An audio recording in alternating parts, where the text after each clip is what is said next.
एक दिन अर्जुन ने भगवान श्री कृष्ण से पूछा, हे प्रभु, कुछ लोग बहुत बड़े बड़े पाप करते हैं, फिर भी उन्हें कभी पाप का फल नहीं मिलता, ऐसा क्यों?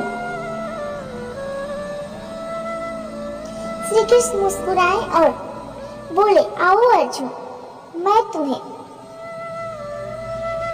एक कथा सुनाता हूँ जो इस प्रश्न का उत्तर स्वयं देगा। बहुत समय पहले एक धर्म प्रिय राजा था।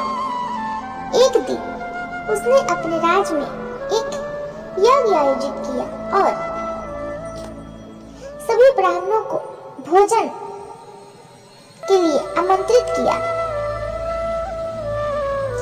जब सभी ब्राह्मण पंक्तियों में बैठकर भोजन कर रहे थे, तब राजा स्वयं भोजन परोसने पहुंचे।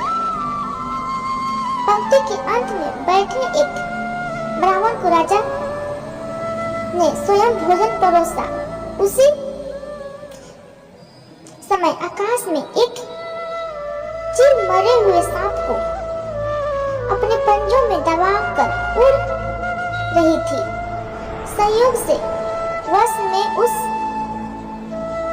मृत सांप के विष की कुछ बूंदे नीचे गिरकर उस ब्राह्मण के थाली में पड़ी। ब्राह्मण के अज्ञान वश वह भोजन खा लिया और कुछ ही क्षणों में उसकी मृत्यु हो गई। यमराज स्वर्ग से यह दृश्य देख रहे थे। उन्हें विचार किया, किसका दोष है या है ना?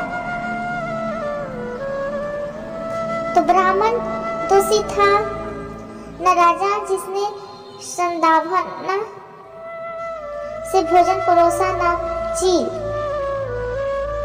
जो केवल अपना आहार ले जा रही थी, और न ही सांप जो पहले ही मर चुका था। यमराज को किसी में भी अपराध नहीं दिखा। समय बीत गया। कई महीने बाद